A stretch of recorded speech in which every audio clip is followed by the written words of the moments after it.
Mr. Sanjeev Sanyal and young Indians from Goa, and my friends.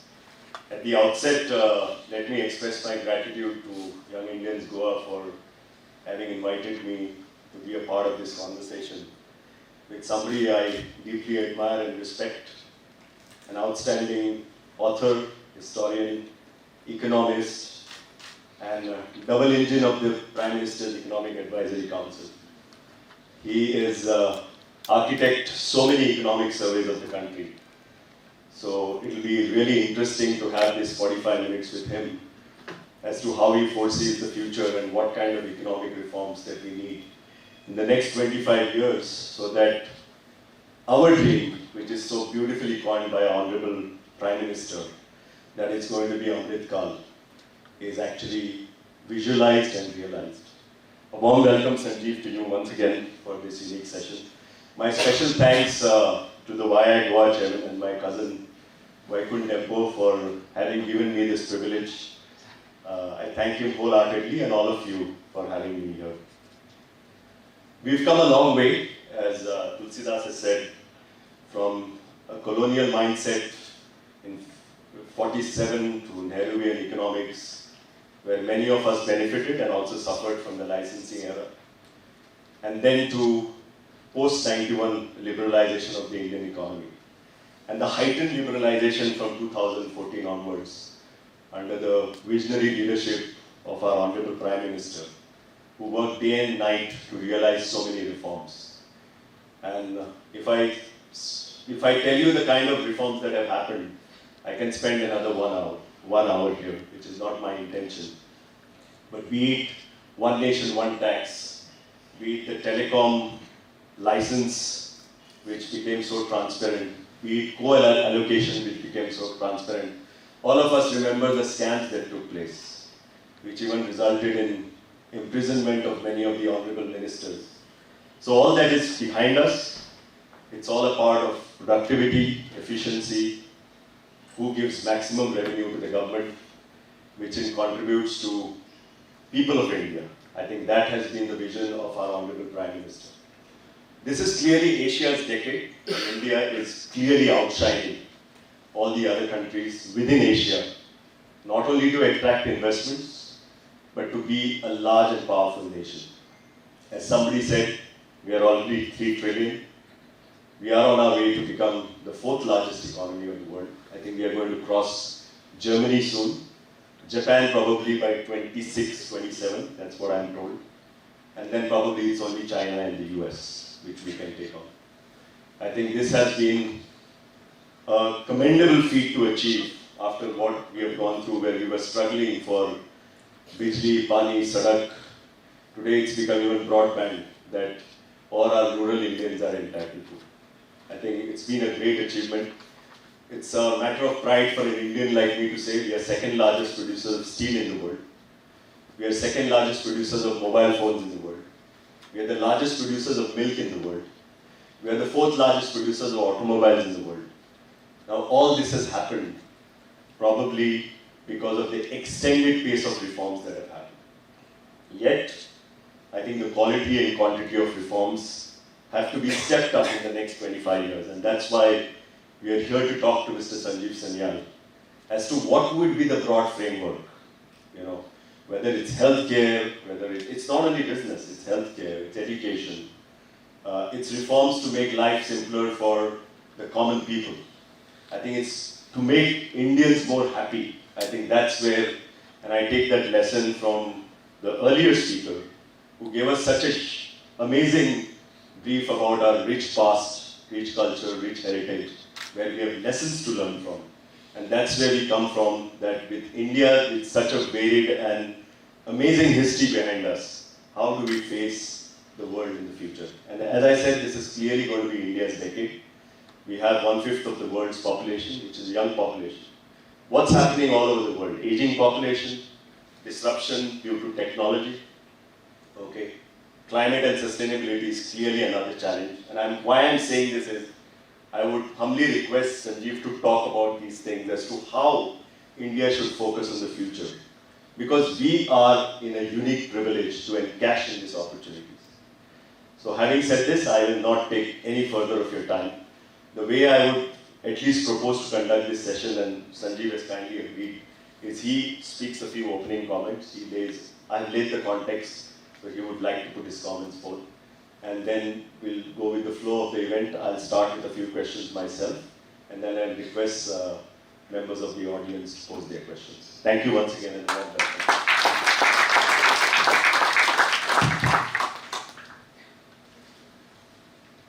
Thank you very much for having me here. So a big thank you to Young India Goa and CII, and to all of you for giving me this opportunity to be here, and for a very kind introduction both to Tulsi and Shrinivas. Now I really have, I'm under a lot of performance pressure. I'm also under performance pressure because I'm speaking immediately after Emmy, who put up such a great performance that, in fact, I wanted to tell her, keep going, I'll speak tomorrow. So let us first give her a big round of applause.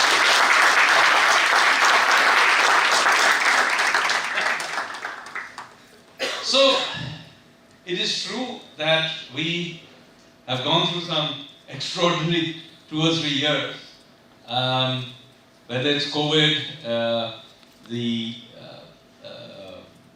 the war and spike in oil prices, which has not yet ended. So these have been extraordinary years, but despite this, I think we can take some satisfaction, whether it's in the government or those of you in industry, that we together survived to be in a position today where we can genuinely claim to be, by some margin, the fastest growing economy in the world. Our growth rate is double that of China, which is the next nearest one, and my own sense that China's growth is actually slowing much more rapidly than people think. Not only that, we are managing to achieve this with reasonable macroeconomic stability on various fronts.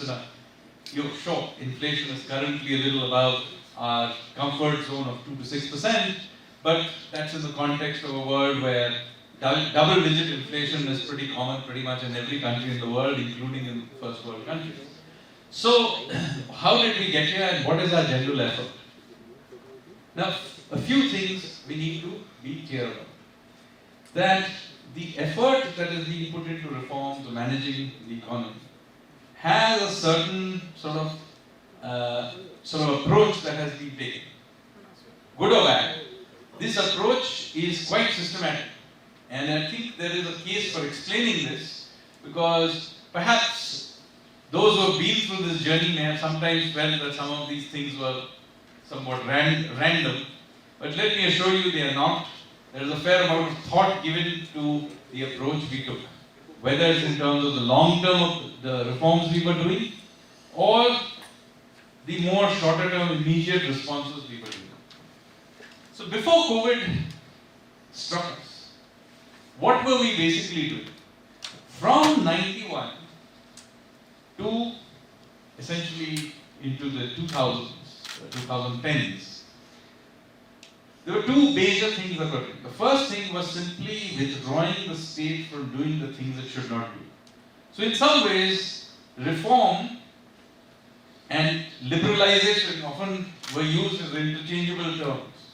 Increasingly less so, but for a fairly long time, liberalization and reforms meant the same. Now, by 2014, when this government came into place, a significant part of that liberalization part had happened. Bells and whistles were still there. There are still lots of companies that, and still are companies that need privatization, but nevertheless, I think the principle of liberalization had been established. What now needed to be done was to create the frameworks in which this new liberalized economy could function. Now, some of those frameworks began to be also put in place in the 90s, when finally, if you remember, the regulators of financial markets and so on began to be put in place. If you don't have them in place, as we discovered with whether it's Harshad Mehta or various other scandals, markets do function with certain frameworks.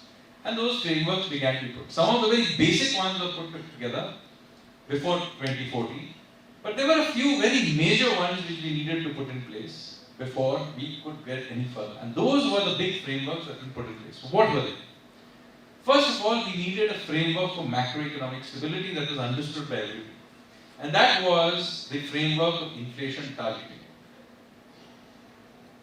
So basically, those of you who have suffered through macroeconomics classes in university will remember something called the impossible trinity or the trilemma, which is that you cannot simultaneously have control over the exchange rate, control over domestic monetary policy, and have open capital accounts. Now, capital accounts we had been opening over time. So it basically meant that we had to choose, we had to create a framework where clearly everybody knew whether we swayed towards monetary policy or towards the exchange rate. And what we did was we created a framework which clearly swayed towards monetary policy. In other words, our monetary macroeconomic framework is about maintaining domestic stability, for which we are willing to sacrifice the exchange rate. This should not come as any surprise, you've just experienced it. When push comes to shove, we let the Indian rupee depreciate. Right? The idea being that if you hold on to monetary policy and maintain inflation within some range, in the long run, the real effective exchange rate will work in your favor and you can always make back the exchange rate, but don't lose control of inflation. So that is the choice we made. We explicitly made it. We told you what our range was. And except for this very recent period, we have by and large managed to keep inflation in that range. In fact, there have been phases where we were actually knocking against the bottom of it. The next big framework that we put in place was that of creative destruction. All progress is based on essentially this process of creative destruction, which allows innovation and entrepreneurship to happen. But the very act of innovation and entrepreneurship means you're taking risks, and of course some part of it will go wrong. That's the whole point. Now, if some part of it is going to go wrong, what is your mechanism for continuously cleaning up the dead bodies along the way? And for that, we needed the insolvency bankruptcy code. You simply cannot have creative destruction if you are going to use the BIFR and a warehouse for dead bodies. It's a morgue. So with a morgue, you cannot have creative destruction. So that was another one. A third one was we needed a common market. Hence GST. Now, before GST was put in place, it was actually easier for Mumbai to trade with Shanghai than it was for Mumbai to trade with Delhi. Many of you will remember the wonders of trying to send a truck from here to Delhi through all kinds of things, and then while you reach Delhi, not only the state border, but you'll also have to pay octroi, which is a city tax. So these absurdities had to be removed. In some ways, the GST is a FTA that we signed with ourselves. And for the first time, we used to say India is a large market, although it wasn't even a market. It's only with GST that we finally created a common market. Now, it may not be perfect, but I think most people in this room will agree it is a dramatic improvement from whatever happened to be there earlier. So I've given you a flavor of what we were doing, creating frameworks. Now, so we were trundling along creating these frameworks. Now, many of them, by the way, in fact, all of these measures are all deflationary measures. Okay? Sending people to insolvency and bankruptcy is deflationary. Anchoring inflation is deflationary. Also, creating this GST framework is deflationary. Now, to be with it and willing to do all these deflationary things all at the same time required some political guts. And yes, there was some amount of pain that did happen as a result of it. Our economy did begin to slow down even before this. But the reason was we were attempting to put all these deflationary frameworks in place. Whenever we introduced it, we would have had to go through this. So we did it. After all, we were discussing GST when I was at university in the early 90s. It's only now in 2017 that we finally put it in place. And all the other policies as well. Creating the insolvency and bankruptcy code is an obvious thing to do. And I'm just giving these examples. There are many, many small measures that also happened along the way. So, the pain, there was a willingness to take the pain. And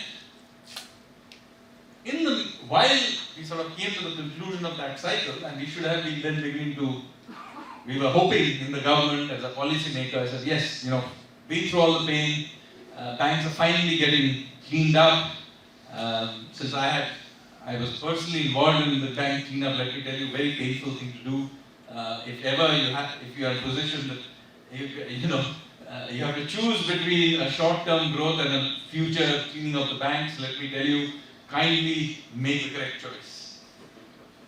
Anyway, so we thought, 2020 is going to be the year finally that, the momentum is going to come around. But as Amiji just pointed out, destiny comes and hits you. And we got hit by something nobody had predicted, which was the COVID crisis. And how do you now deal with it? And this comes to the second part of the other part of the way we think about policy, which is based on feedback loops rather than grand plans. So let me explain this to you very clearly. While we are willing to create overall frameworks, the actual play of the game is done through feedback loops. So in order to explain this to you, let me explain the other part of the framework. Let's go back to March of 2020. In March 2020, we knew that something very bad had happened in China. But what exactly had happened, nobody knew. WHO was certainly not explaining this to us, and of course the Chinese were certainly not telling us either. We knew that that thing had spread to Italy and was killing a lot of people. It was certainly worrying the Chinese enough to have, surrounded Wuhan and completely cut off communications. At that time, a total lockdown was a pretty shocking thing. We all got used to it, but at that time, we were pretty shocked by the entire idea. So now, we know that something bad is happening. Nobody knows how bad it is, how it spreads, what is causing all of this to happen. So, like all other governments in the world, we called in the experts to explain to us, please tell us, what should we do? Now, and again, many of you remember from the TV discussions and experts on TV as well, the experts told us the entire range of possibilities. Some of us told us that, look, this is just a bad flu. And there was another bunch of people who said millions of people will be dead in the next few months. Now you can imagine that's not a particularly helpful range. So different governments took different approaches to this.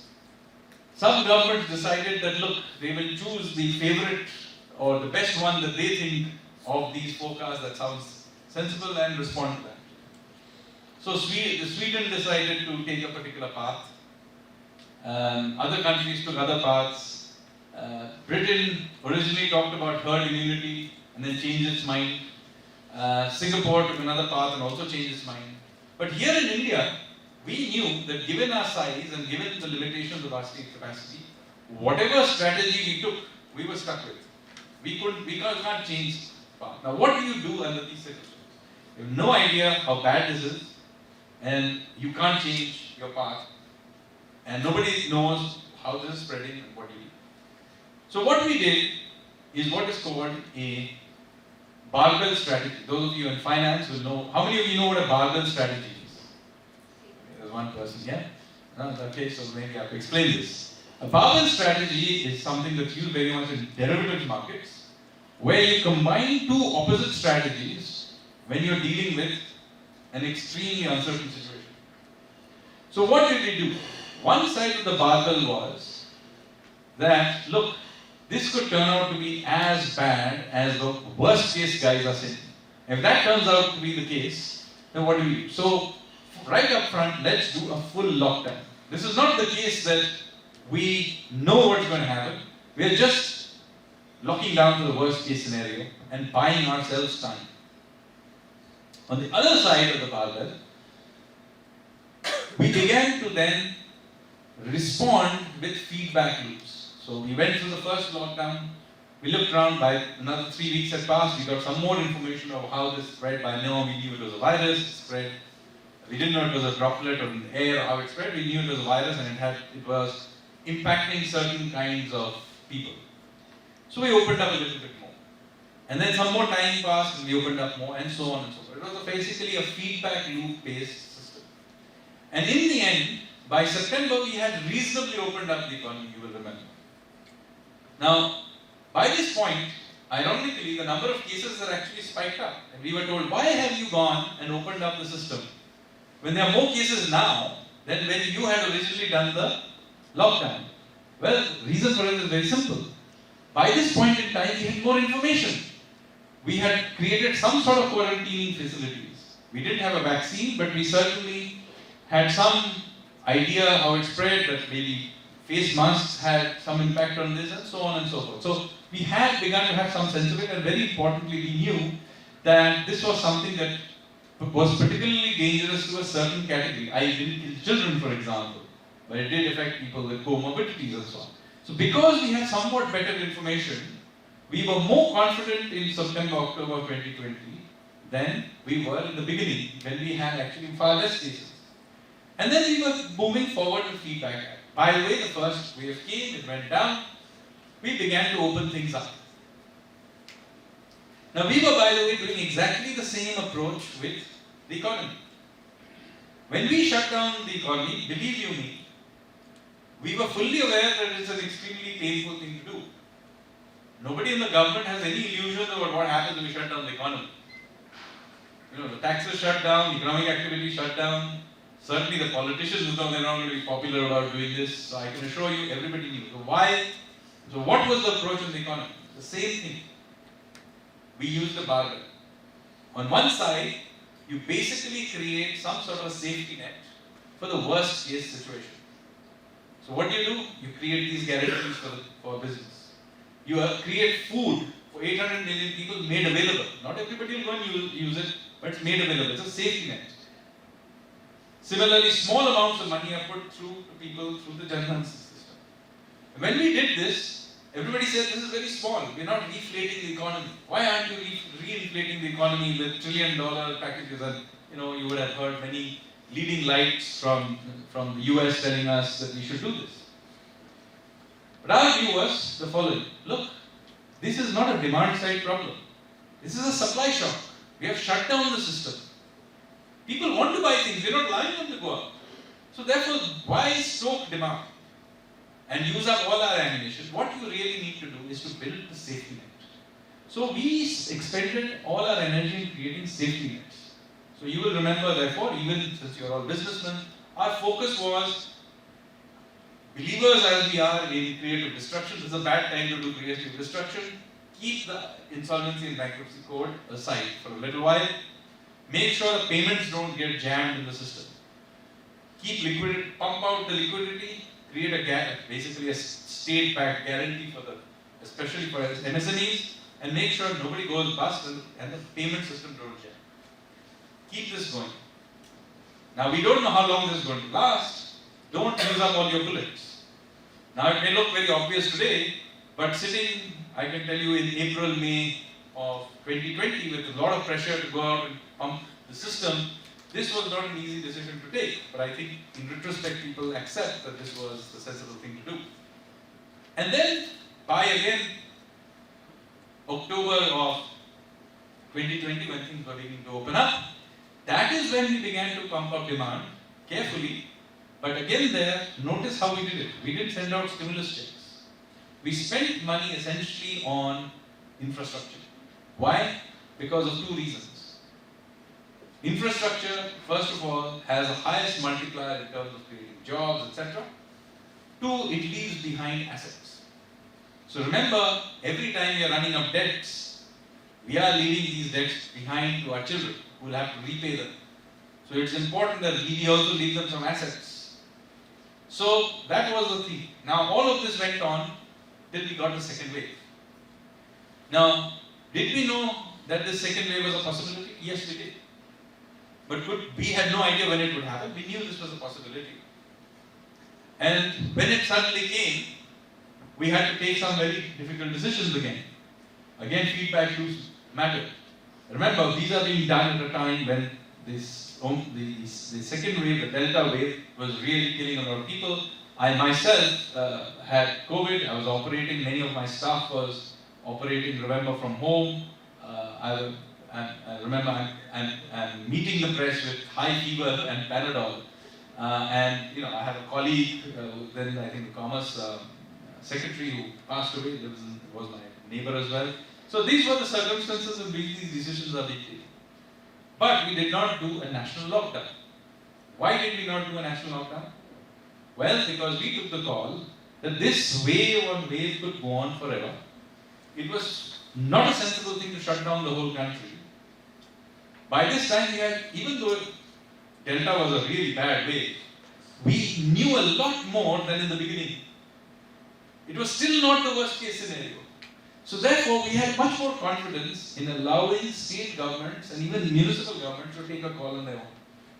Because we realized it was simply not sustainable to keep the whole system shut down forever, as the Chinese will eventually figure out.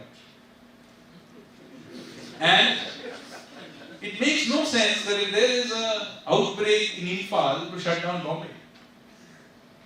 So again, feedback loop based system. And we did that with many things.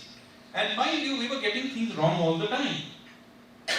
For example, we thought it was a great idea to have a decentralized, just like we were doing decentralized lockdowns, to have a decentralized system of vaccination. Because, health is a state subject. So let everybody go and decide how much they want to get on. We had not anticipated, however, that the states would then begin to lobby with the vaccine manufacturers and it would go into a tizzy. So we had to actually re-centralize this.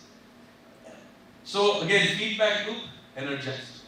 All of this, the point I'm making through this long and complex story, is that India's response was not based on having some ex-ante preconceived notion or brilliant plan about how this was all going to pan out to be. We were making it up along the way. Our success through this, dealing with this COVID crisis, is a success of feedback loop and adjustment.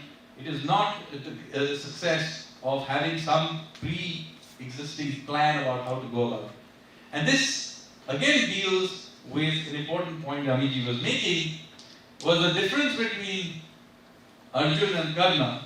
If Arjun takes feedback, Karna does not.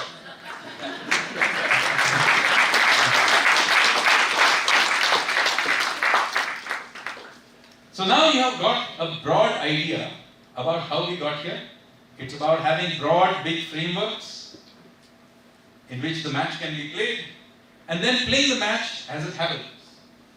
And this is a very, very big difference from the old planning commission approach, where wise men, and yes, there were usually almost always men, sitting in the planning commission decided not only what the rules were, but exactly how the match would play out, and they would then hand out permits to the bowler, कि तू 3 ball करेगा 2 wicket लेगा, and then hand out a permit to the batsman, you will bat for so many balls, score so many runs, and they will have to be done in exactly this way, 4 here, single here, double there. So we have dismantled that and gone to an environment where we have the framework of rules.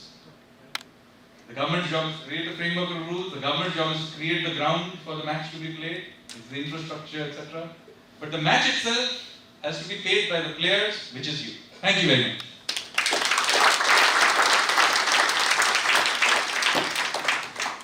Thank you, Sanjeev. I think, thanks for sharing that very candidly.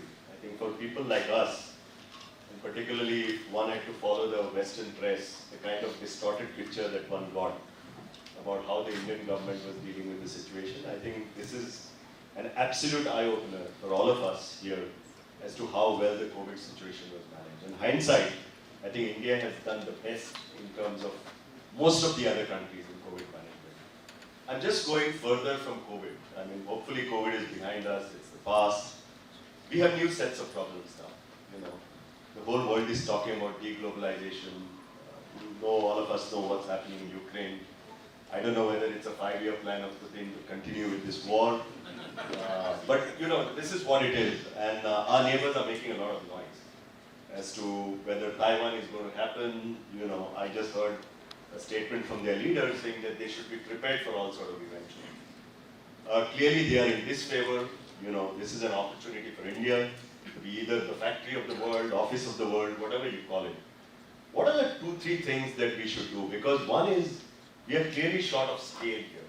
You know, when we talk about China, and for those of us who have been able to be fortunate enough to visit their plants, their facilities, for whatever reason it may be, and I'm not saying that by any means we should be a single party system or a dictatorial leadership, but for whatever means they've achieved that scale. And now it's India's turn to achieve that scale. And we are pretty confident that if the government does those 2-3 right things, the whole world is going to get attracted to it. So just your take on what are the major 2-3 things that the government should focus on in the next 25 years of Amrit Kal to be the office and factory of the world? So there is a shorter term response issue and there is a bigger response. And by now you've figured out that the barbell in this is feedback loop in the immediate term and bigger framework reforms in the longer term.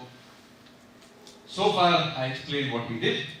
So how does these exact same principles get applied forward? So this is basically what I'm going to talk about.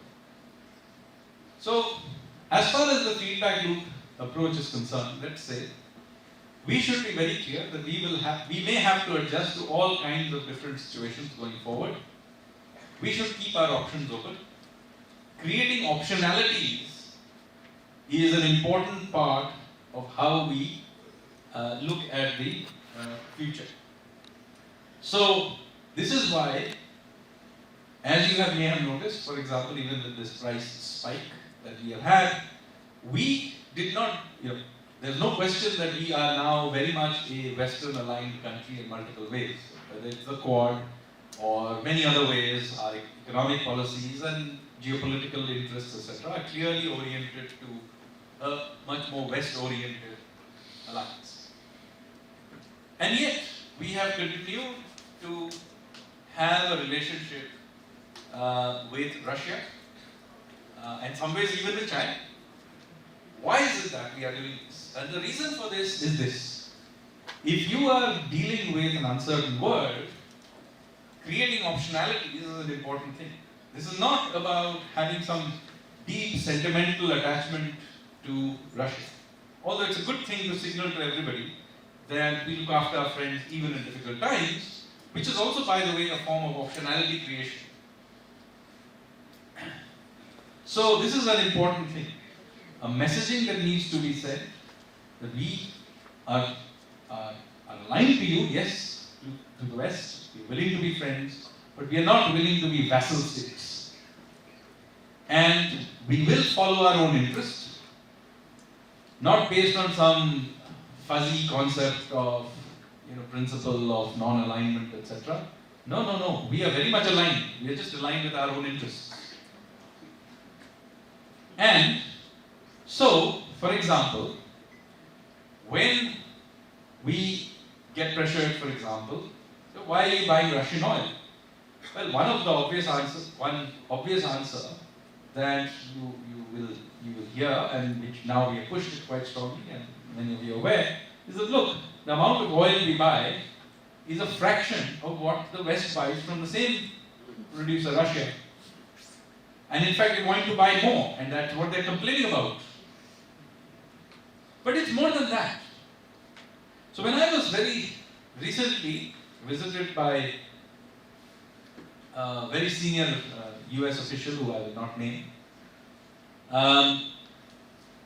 and the same question was put to me, I said, it's like this.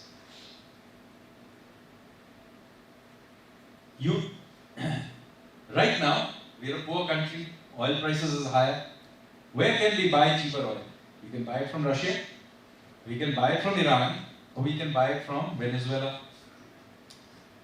We don't have a problem in any of these three countries. You have a problem with them. And every time you have a problem with some country, we can't do trade with them. However, we have a problem with Pakistan. When are you going to stop trading with them?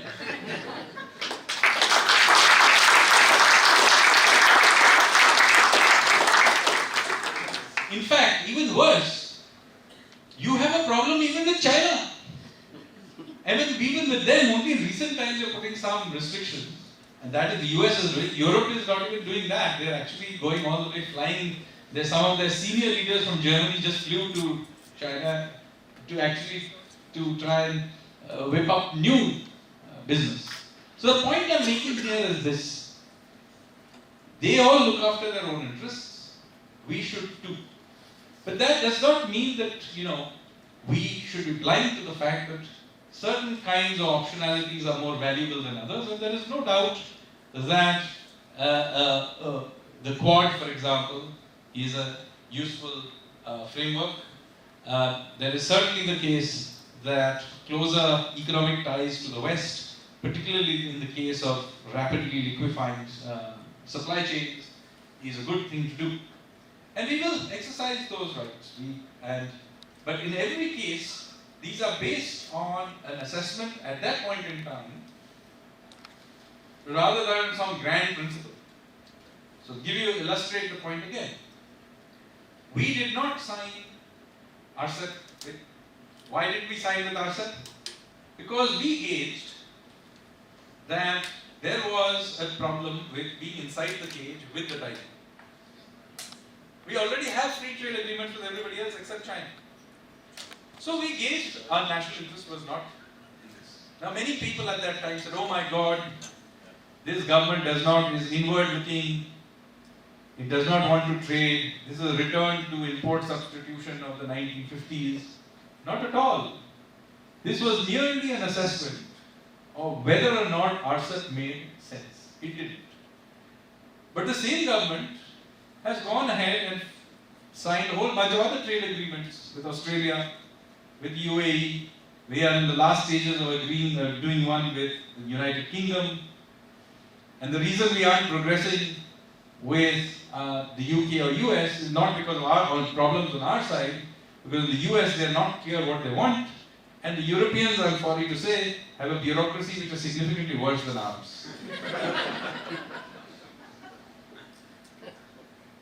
So, now you've got a sense of this feedback loop approach. By the way, we have taken this up even with other reforms we have done. We keep getting responses from industry on various issues, and we keep tweaking, tightening nut here, loosening it there, and through a process of feedback loop, we have managed to make ease of doing business, at least I would believe, radically easier. Most of the ease of doing business improvement has not happened through some grand plan. It has, open up, and by the way, we were doing it even in the middle of COVID. Opening up the drone sector, opening up geospatial sector. How many of you are in the BPO sector or OSP sector? Are any of you here? Okay, this is the wrong city for that, clearly. This is not Bangalore. But if you were, I can tell you one of the biggest reforms that this government has done is something about removing ridiculous telecom-related regulations on OSPs. I don't know if you guys realize this, that till 2021, work from home was actually technically illegal. And now while officials may not impose that on you and me, they had no problem imposing these rules on hapless back office outsourcing operations and other, what is called other service providers of various kinds. And all of these guys had to go and get permission from the telecom ministry in order to set up operations or make minor changes. And you can imagine the kind of rent seeking that used to happen as a result. So that whole thing was thrown into the dustbin. Trade finance factoring completely being opened up, and so on and so forth. There are many, many small such changes. Even voluntary liquidation of companies was a really complicated thing to do till very, very recently. recently enough that I wrote about it in the economic survey of this year, and I can tell you that has been radically simplified in the last 6 months. So these kinds of changes, small changes, they're not grand changes, but give us feedback clearly and make an adjustment along the way. So that is one part of how we are dealing with it, whether it's in the grand scale of how you deal with geopolitical problems. Be opportunistic, go out there, make sense, bring it on board. Same logic, PLI schemes. Yeah. Create scale where we can. Generally speaking, we are open, we don't want to interfere, we want market forces. But sometimes you have to give a bit of a nudge. So create a PLI scheme. Clearly, we need to provide some amount of protection to our pharmaceutical ingredient sector. You know, fine. Generally speaking, we believe in free markets, but here there is an obvious case where Atmanirbharta matters because we cannot be open to the vagaries of the global supply chains. A major industry requires that its inputs are protected. So again, protection for that. Similarly, we'll go and put an extra effort into bringing here certain kinds of things like fat plants. Right? Very expensive thing to do, but you will need certain amount of capacity to be here. And we saw that recently when you ran out of chips. You have all the fancy car industry you want, but you know that one little chip means that none of you can buy cars. So, a purely practical mercantilist view based on feedback of how to deal with the current situation.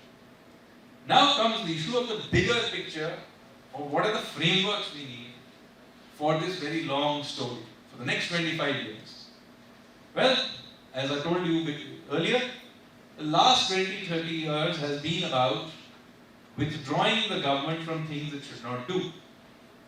But the next 30 years has surely got to be about getting the government to do the things, or more generally the Indian state to do things that it should do. And there, the single biggest reform that we need is really to get our legal system, our judicial system to deliver.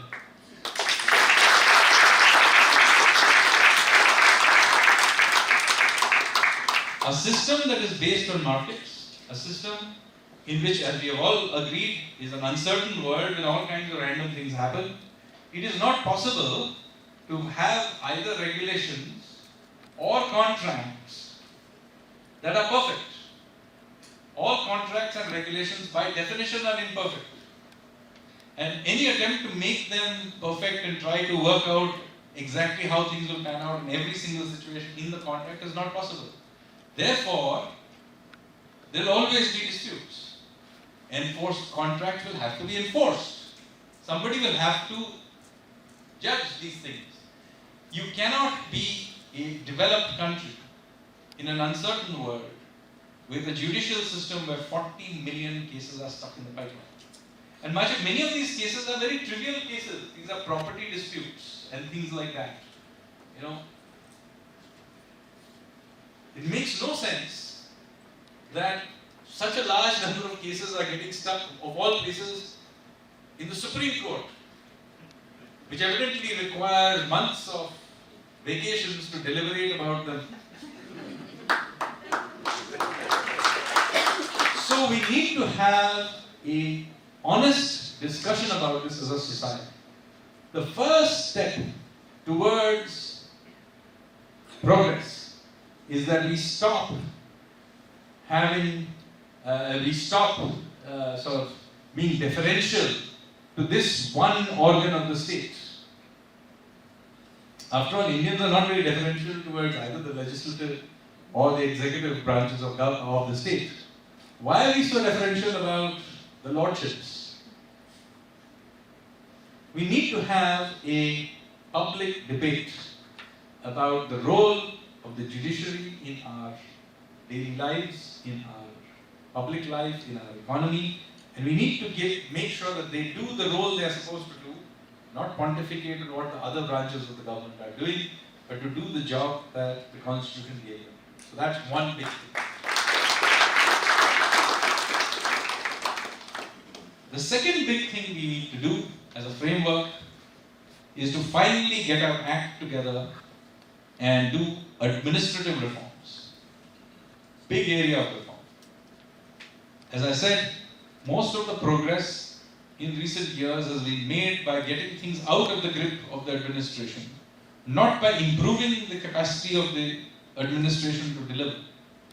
And there are many reforms that need to be done. But first of all, we need to understand the principle of it.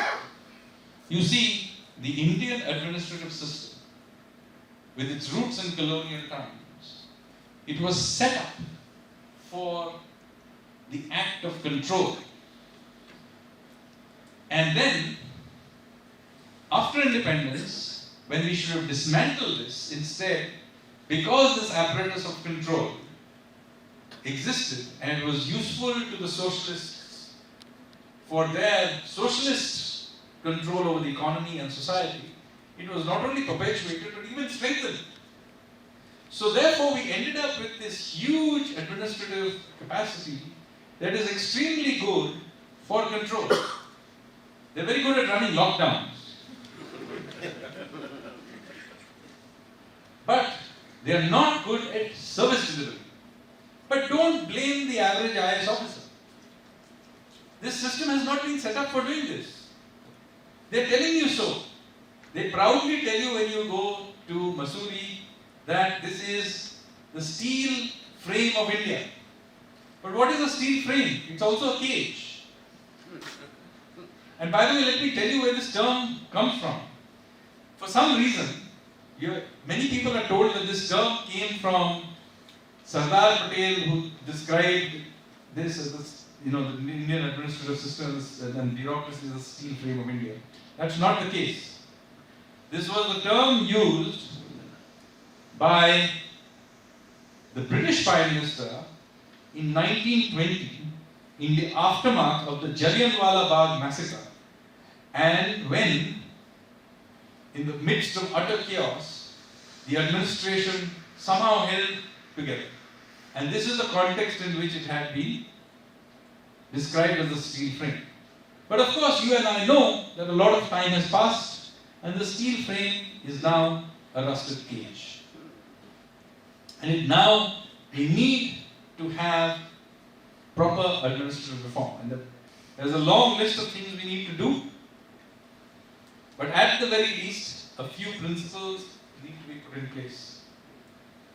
First of all, we need to have a mentality of service in there. And this is the context, by the way, in which the renaming of Rajpath has been shifted to Janpath.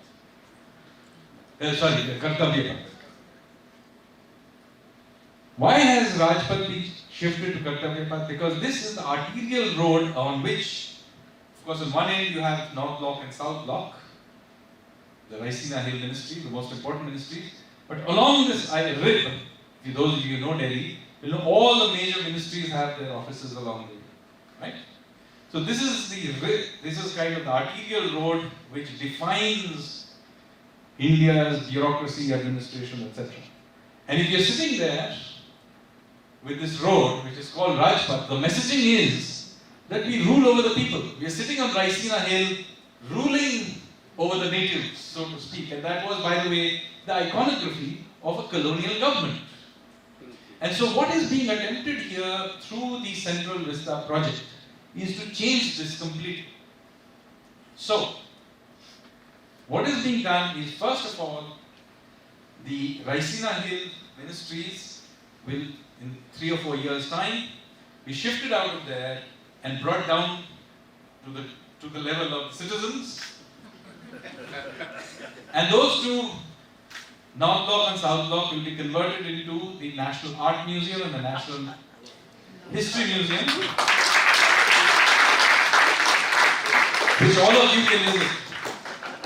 Those of you who visited Raisina Hill, today you will know, you almost go up the hill like supplicants visiting colonial government, who is then magnanimously will give you some permission or permit, etc. That entire thing will go. You as citizens will own this. You can go there as you wish. There'll be restaurants, there'll be the parks there will be open to citizens of India. And of course, the bit that is on lower down has already been opened up and refreshed, as you know. We have rededicated back the length of all the lawns there and cleaned them up. And those of you go to Delhi, please visit them. They're really fantastic. And then so the first thing is you need to reorient the entire thinking process of administration and get them to understand that they're here not to rule, but to serve. That's one. But that's only one part of it. The other part is, okay, you've asked them to serve, but do they have the tools to serve? Are they in a position to even serve if they want to? And sadly, that is not the case either. So from their perspective, from the perspective of bureaucracy, let me say, that you cannot ask people sitting in Shastri Bhavan to take 21st century decisions. How many of you ever visited some of these Nirman Bhavan, Shastri Bhavan and these kinds of offices? Have some of you done that? Yeah. I apologize. But frankly, you can't expect anybody to take decisions in those places. They are these 1960s constructions. It's one thing, okay, I understand North Block, South Block, beautiful buildings, we need to preserve them, etc. Maybe you can reuse them for something else. But you need to preserve them because they look good, they are good architecture. Now there is simply no case for preserving Nirman Bhavan or Shastri Bhavan. And you go there are these long corridors. For some reason they are called corridors of power. But they are not corridors of power, they are corridors of dysfunction. There will be these long corridors, many of them smelling of the toilet. There will be wires hanging. If you open any of the doors, unless you happen to be the secretary of the department, there will be 3 poor people sharing with these horrible aluminium partitions, one room. Some of them are senior officials, joint secretaries of the government of India, who are not, if they had been in the state, they would be the secretary of a major ministry. Those people are sitting in aluminium partitioned rooms. And you expect them to do policy. You can't. So those buildings are simply being torn down. And they have to. And this was at least the better ones. There were actually very senior departments and ministries who didn't even have buildings. Many of them were actually in Second World War created shacks at the back. Particularly defense-related departments, who were in these things that were originally either created as stables or had been created as temporary buildings during the Second World War. They're basically slums, which they were operating in it till just a few weeks ago, but then finally those were pulled down and the new buildings have been now constructed and they've been moved in. It was a completely modern building. Some of them have already come on stream. I think part of the commerce industry is in one of those buildings. Please go and have a look at them. Finally, civil servants will have working conditions where they will also feel proud of being a part of the new India, for which they are expected to make decisions. So that is also a part of the administrative reform. So one thing is, yes, one is ask them behave better, serve better, and so on.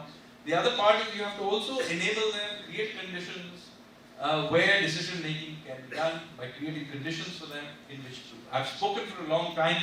I'm sure I could keep going, but I'm sure there is some other question. I'm still in question 1. One last. So thank you so much for deliberating on this issue so well. I think it's clearly an issue of mindset change, and that also applies to the judiciary, as you said, a mindset from power to service. And I think if we achieve that, probably the potential for the country would be much, much larger. Vaikunth has already said it's the last question, but from my side, I will leave it for now because I can talk to Sanjeev during dinner time. I would like to give this opportunity to the audience for a couple of questions, but my humble request is to please stick to the topic because you are aware of the topic that is being discussed.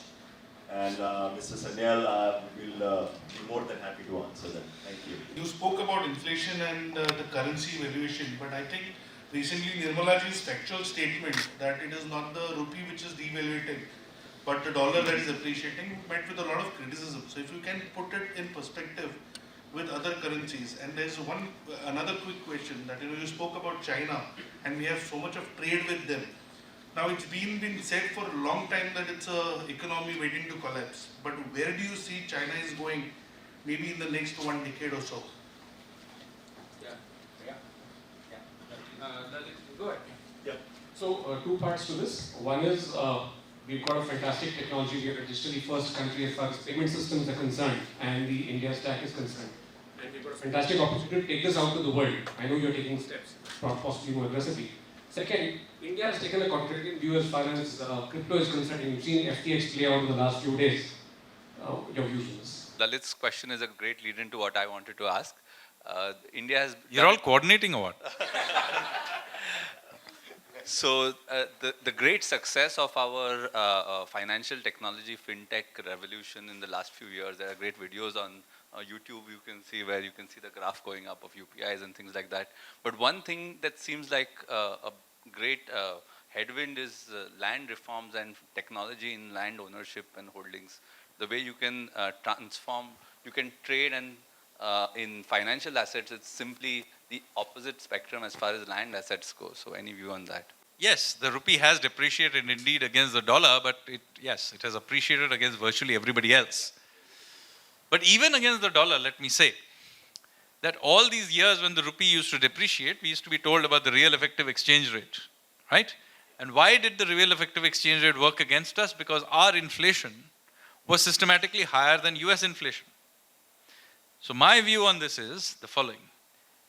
If, first of all, it makes no sense to defend the rupee against a rapidly appreciating dollar, or as a former currency speculator, let me tell you, if you try to hold the rupee against a particular dollar value, all you will do is create a target.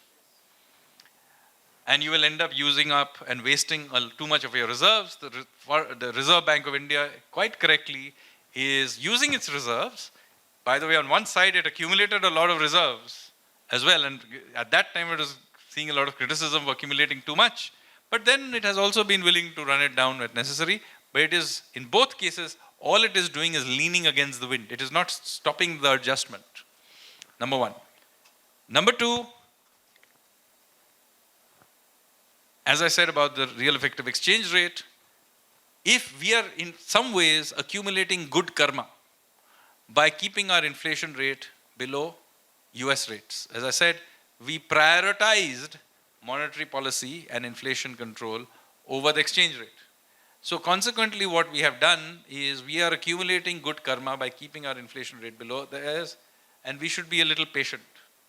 In the long run, we are growing faster than them, our productivity growth is faster than theirs, and our inflation rate is also lower than theirs. So, in the long run, the exchange rate will swing in our favor for exactly the same reasons. So I don't think we should get too worked up. As long as we maintain macroeconomic stability internally, and which is what the whole point about the inflation targeting framework was, don't attempt to do both, you'll fall between the stools. And so this is the reason, this is the thinking that we have. And I think this too will stand the test of time. As far as the crypto is concerned, and something that I was very much a part of that internal discussion at the time that these discussions were happening late last year about bitcoins and so on. And I think here too, our general view of this has turned out to be broadly correct. We recognized that blockchain technology was an innovation. But let's be clear, in what sense was it an innovation?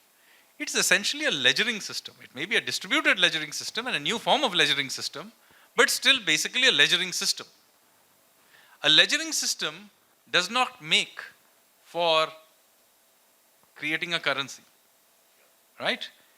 What was creating a currency was essentially an algorithm which was being mined. That is what was generating the currency. And I'm sorry that the sort of assets that are generated out of that mining had no characteristics of a currency at all.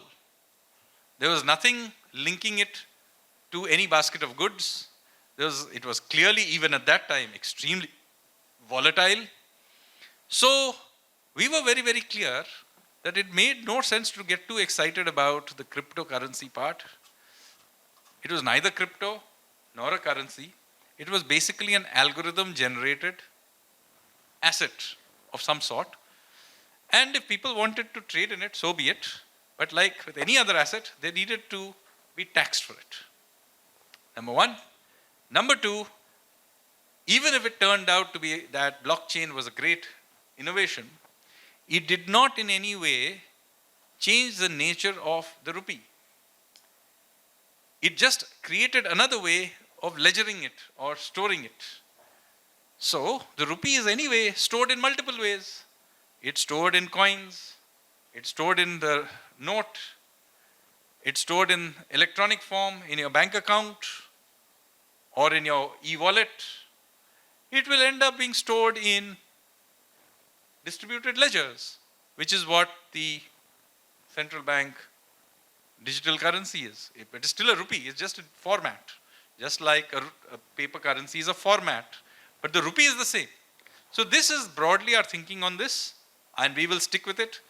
We are still not very impressed with any currency. There is no sanctity to who is generating this. We do not get impressed by the word algorithm. After all, algorithm is just a simple equation. You can create any number of algorithms to say that this is an algorithm and therefore is somehow has a natural control. Well, why have all these complicated algorithms? I can create the simplest of algorithms.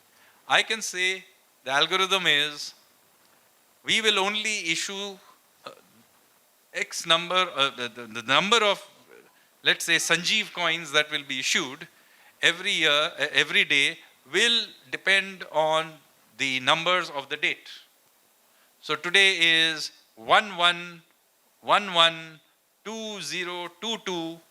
Therefore, those are the number of Sanjeev coins that will be issued. That is a completely unbreakable algorithm. So you don't need a very complicated thing. Any algorithm, this is also an algorithm. This also cannot be broken. Now, should we then get all very excited and say, see, this is a great store of value? No. So therefore, this whole debate was largely a case of trying to overhype an innovation, which blockchain is, and trying to sell something that was not an innovation, which is algorithm generation. Anybody, if Bitcoin can generate, so can I, so can you, so can he. Anybody can go and generate, as long as you create an algorithm. Algorithms are not new, they've been there for centuries. So this was our thinking process on this. We, however, did not want to ban it, which the Reserve Bank wanted to do, because by this point we thought that it had become too much of a bubble and we preferred to deflate it in some fashion. So how do you deflate it without causing chaos? And the way we did it was essentially to impose taxes on it. And so it immediately began to deflate it. And by the time this current blow up happens, much fewer people have put their, at least I would doubt too many people put their life savings in it. I know there are a lot of teenagers who got excited and lost their pocket money, but that's okay. Now, as far as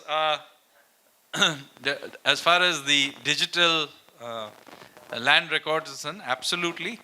There is an effort. By the way, Goa is at the cutting edge of this, from what I know, in digitizing a significant amount of the land records, which have been done both through satellite and through drones and other things, and they put it. So I am under the impression that some effort is being done in other states as well, in terms of digitizing this. And once we have digitized it, we can create records. We can create a centralized record. My preference, somebody really likes to do it on distributed ledgers, please be my guest. But frankly, we don't need distributed ledgers. A centralized, verified system is good enough. And that is what should be. And then, of course, everybody can trade it like any other thing.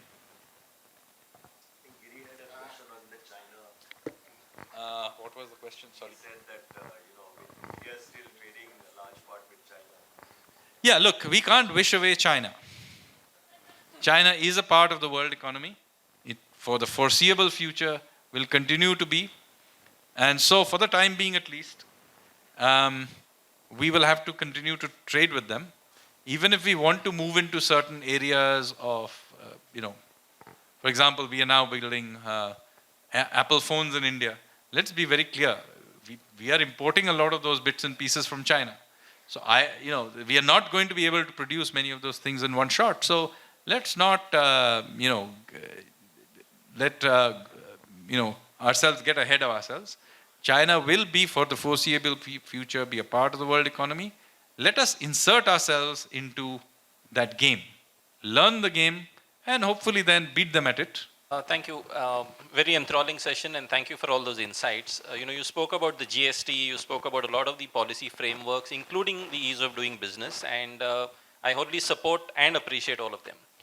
While, I think one side effect of a lot of that has been a tremendous overhead on all the businesses in terms of compliance, which also I support, but I think the way I look at it is that everything that has happened in the last several years is a kind of scaffolding that was required to improve compliance and standardize compliance. I believe we are today at a point where we can start dismantling that compliance, and therefore my question is a lot more mundane and more transactional than the others, and also it's combined with a plea, which is that today with KYC compliance, which is I think among the best in the world with all the digitization that has happened of our financial systems, where are we today from a policy point of view in terms of easing the data requirements for compliance? For example, July to August, my life is hell because the accounts department is asking for a ton of data which is already in KYC compliant accounts. So, I would hope, just like the AIS is today closing the loop in terms of a lot of these things, where are we in terms of easing out some of these data requirements that the government asks from us? So let me say that I fully agree with you. Now that everybody is by and large complying, I would say, I think the case is to ease them up. By the way, we have also discovered many things along the way. And so we are easing these things and intend to ease many of these things in a systematic way. So this is a journey, by the way, we would like to take together, because some of this is through taking feedback from you. You know what we are trying to achieve through many of these things. Many of these things are good for you, but we understand that they may be done in an utterly ham-handed, heavy-handed kind of way. So there is a big effort now to try and unwind many of these things. For example, the rolling back of randomized criminalization of a lot of economic offenses. We are trying to unwind that systematically. We are trying to create single window systems for many operations. We understand that maybe many of the Ministry of Corporate Affairs requirements for KYC, etc., have maybe overdone, particularly since now you can, with all the digital frameworks we have and infrastructure we have, we probably don't need many of the things anymore. And we fully appreciate it, and we will work with you to try and unwind that. In fact, just yesterday, I had a conference call with CII on ease of doing business, and I made the point that, look, please bring these really big problems to us and suggest a couple of ways in which we can ease it, such that whatever is these regulations are attempting to do get done, and we also manage to ease things up. And as we have digitized these things, many of these KYC requirements, you're absolutely right, requiring them over and over again, the same information that the government anyway has, having to be submitted 50 times to different departments makes utterly no sense. And there are other processes. There are many processes that happen in parallel. You have to go for one permission, then next permission. Why do you need to do it in sequence when many of them can simply be done in parallel? And so on and so forth. So process simplification is absolutely important. This is part of the point I was making earlier, many of these things don't need great, and complicated thinking. All they require is our willingness to go and tighten something here, loosen something there. This is the really mundane part of governance, but absolutely critical part of governance that would make this country radically more efficient. And the good news is, from purely competitiveness perspective, the rest of the world seems to have completely lost sight of this. For whatever reason, the Europeans, Americans, and so on are imposing all kinds of more and more complex rules, regulations on themselves for reasons that eventually they will discover. And so, ironically, just in the last 3-4 years, their systems have become much more complicated, and ours are slowly becoming more simple. So what will happen at some point in time with digital, and by the way, their digital frameworks are far behind ours.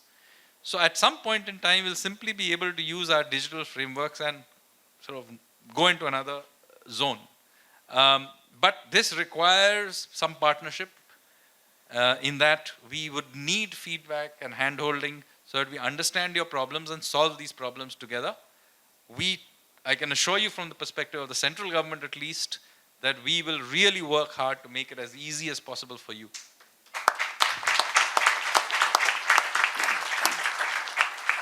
However, you have to also help us to try and encourage and cajole many of the state governments, because from what I understand, many of the things that you now increasingly have to do are state government problems, not central government problems.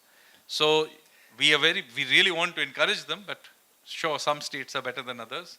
But this is where, again, it's a partnership where we would like to sort of nudge state governments to begin to make those reforms.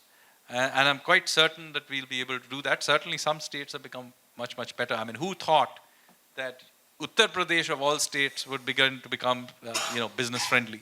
So it can be done.